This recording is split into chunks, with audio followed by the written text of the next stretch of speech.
Sir ಏನು ಸಮಸ್ಯೆ ಆಗ್ತಿದೆ ಸರ್ ಏನು ಅಂತ ಸರ್ ಈಗ? ಏನೂ ಇಲ್ಲ, ಎಲ್ಲ ಚೆನ್ನಾಗೇ ಇದ್ದರು. ಅವ್ರನ್ನ ಫರ್ದರ್ ಹೈಯರ್ ಸ್ಟಡಿಗೆ ಅಂತ USA ಕಳಿಸಿದ್ರು. ಅವರೇ ಕಳಿಸಿದ್ರು.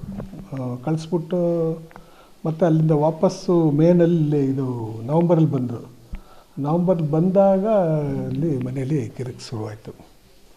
ಹಾಗೆ ಏನು ಕಿರಿಕ್ ಅಂದರೆ ಯಾಕೆ ಹೊಂದಾಣಿಕೆ? ನನಗಿಷ್ಟ ಇಲ್ಲ, ಬೇಡ ನೀನು ಅಂತ ಈ ಹುಡುಗ ಹೇಳೋದು. ನಾವು ಅದೇನು ಅಂತ ಕೇಳೋಣ ಅಂತ ನಾವು ಹೋದರೆ ಅವ್ರ ಅಪ್ಪ ಅಮ್ಮ ಮಧ್ಯೆ ಕೂತ್ಕೊಂಡು ಏನು ಮಾತಾಡೋಕ್ಕೆ ಬಿಡಲಿಲ್ಲ, ಮಾತಾಡ್ಸೋಕ್ಕೆ ಬಿಡಲಿಲ್ಲ, ನಿಮ್ಮ ಹುಡುಗಿ ಜೊತೆ ನೀವು ನೇರವಾಗಿ ಮಾತಾಡೋಕ್ಕೆ ಬಿಡಲಿಲ್ಲ.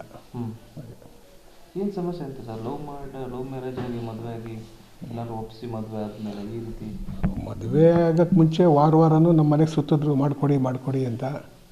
ನಾವು ನನಗಂತೂ ಇಷ್ಟ ಇರಲಿಲ್ಲ ಮಾಡೋದು. ಆಮೇಲೆ ನನ್ನ ಮಗಳಿಗೂ ಹೇಳಿದೆ, ನನ್ನ ಮಗಳು ಒಪ್ಕೊಂಡಿದ್ಲು, ಬೇಡ ಆದರೆ ಬೇಡ ಬಿಡೋಣ, ನನಗೆ ಇಷ್ಟ ಇಲ್ಲ ಅಂತ. ಆಮೇಲೆ ನಾನೇ ಸೋತವನು. ಹಾಗೆ ಲವ್ ಮ್ಯಾರೇಜ್ ಅದು ದೊಡ್ಡ ಕುಟುಂಬ, ನೀವೇ ಯಾಕೆ ಬೇಡ ಅಂತ ಇದು ಮಾಡ್ಕೊಂಡು? ದೊಡ್ಡ ಕುಟುಂಬಕ್ಕಿಂತ ನಾವು ಅವ್ರಿಗಿಂತ ದೊಡ್ಡ ಕುಟುಂಬದವ್ರೆ. ನಾವೇನು ಸಣ್ಣ ಕುಟುಂಬ ಅಲ್ಲ, ನಾವು ದೊಡ್ಡ ಕುಟುಂಬನೇ. ಇವರೆಲ್ಲ ನಮ್ಮ ಅಣ್ಣ ತಮ್ಮಂದಿರು. ಅಲ್ಲ, ಫ್ಯಾಮಿಲಿ ಒಂದು ರಾಜ್ಯದಲ್ಲಿ ಒಂದು ನೇಮು ಫ್ರೇಮ್ ಇದೆ, ಆ ಥರ ಮನಸ್ಥಿತಿ ದೊಡ್ಡ ಇಲ್ಲ ನಾವು ಅದಕ್ಕೆಲ್ಲ ಮಾನ್ಯತೆ ಕೊಡೋ ಜನ ಅಲ್ಲ. ನಾವು ಒಳ್ಳೆತನಕ್ಕೆ ಮಾತ್ರ ಗೌರವ ಕೊಡ್ತೀವಿ ಅಷ್ಟೇ. ಸರ್ ಯಾವತ್ತಿನ ಚೇಂಜಸ್ಗಳಾಗಕ್ಕೆ ಶುರು ಆಯಿತು ಸರ್ ಅಂತ?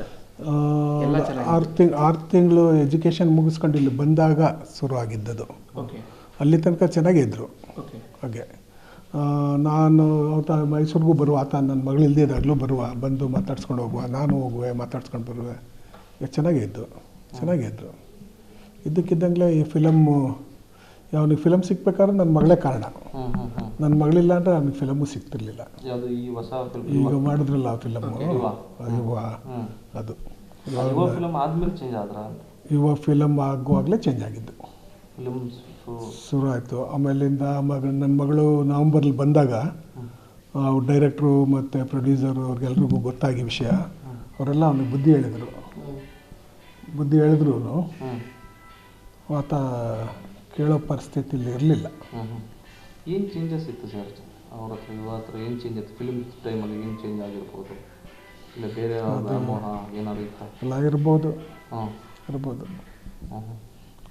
ಯಾಕಂದ್ರೆ ಅವ್ರ ಫ್ಯಾಮಿಲಿಗೆ ಯಾರಿಗೂ ಗೊತ್ತಿಲ್ಲ ಸರ್ ಅಂತ. ಯಾಕಂದರೆ ಶಿವರಾಜ್ ಕುಮಾರ್ ಇದ್ದಾರೆ, ರಾಘವೇಂದ್ರ ರಾಜ್ಕುಮಾರ್ ಇದ್ದಾರೆ, ಅವ್ರು ಯಾರಿಗೂ ಗೊತ್ತಾಗಲಿಲ್ಲ ಸರ್ ಅಂತ. ಅವರೇ ಕಾರಣ ಅಂತ ಹೇಳಿದ್ನಲ್ಲ, ಅವ್ರ ಅಪ್ಪ ಅಮ್ಮನೇ ಕಾರಣ ಇದಕ್ಕೆ. ಯಾರು? ರಾಘವೇಂದ್ರ ರಾಜ್ಕುಮಾರ್ ಅವರ ಹೆಂಡತಿ ಅವರೇ ಕಾರಣ. ಇದೆಲ್ಲ ಈ ಹುಡುಗ ಹಿಂಗೆ ಆಗಬೇಕಾದ್ರೆ ಅವರೇ ಕಾರಣ.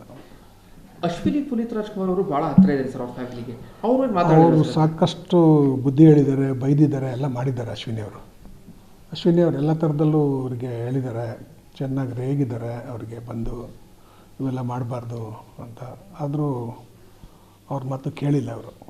ಯಾಕಂತಂದರೆ ಪುನೀತ್ ರಾಜ್ಕುಮಾರ್ ಅವರೇ ಮುಂದೆ ನಿಂತು ಮಾಡಿಸ್ತಾ ಮದುವೆ ಇದು. ಪುನೀತ್ ಇದ್ದಿದ್ರೆ ಇವೆಲ್ಲ ಆಗ್ತಿರ್ಲಿಲ್ಲ. ಪುನೀತ್ ಇದ್ರೆ ಇವೆಲ್ಲ ಆಗ್ತಿರ್ಲಿಲ್ಲ, ಎಲ್ಲ ಸರಿಯಾಗಿರೋದು. ಶಿವರಾಜ್ ಕುಮಾರ್ ಮಾತಾಡಿಸ್ಬೇಕು ಪ್ರಯತ್ನ ಮಾಡಿಲ್ಲ ಸರ್ ನೀವು?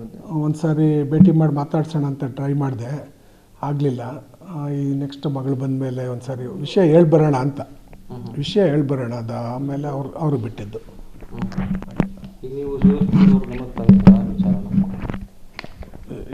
ಇಲ್ಲ ನಾವು ತಂದಿಲ್ಲ. ಮಗಳು ಬಂದ ಮೇಲೆ ಹೋಗೋಣ ಅಂತಿದ್ದೀವಿ. ಮಗಳೀಗ ಈ ತಿಂಗಳು ಬರ್ತಾಳೆ. ಬಂದಾಗ ಅವ್ರು ಇಲ್ಲೇ ಮೈಸೂರಲ್ಲೇ ಇರ್ತಾರಲ್ಲ ಜಾಸ್ತಿ, ಹೋಗಿ ವಿಷಯ ಹೇಳ್ಬರೋಣ ಅಂತ ಅಂದ್ಕೊಂಡಿದ್ದೀವಿ. ಈಗ ಅಪ್ಲೈ ಮಾಡೋದು ಫಸ್ಟ್ ಯಾರು ಸರ್? ಅವರೇ. ನೀವೇನು ಉತ್ತರ ಕೊಟ್ಟಿದ್ದೀರಾ? ರಿಪ್ಲೈ ಮಾಡಿದ್ದೀವಿ. ಏನಂತ ಅವ್ರೇನು ಪ್ರಶ್ನೆಗಳು ಮಾಡಿದ್ರು ಅದಕ್ಕೆಲ್ಲ ಉತ್ತರ ಕೊಟ್ಟಿದ್ದೀವಿ.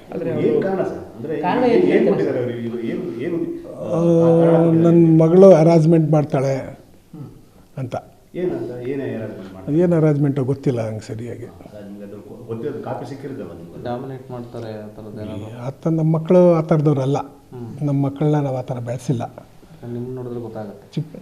ಚಿಕ್ಕ ಮಕ್ಕಳಿಗೂ ಗೌರವ ಕೊಡುವಂಥವ್ರು ನಮ್ಮ ಮಕ್ಕಳು.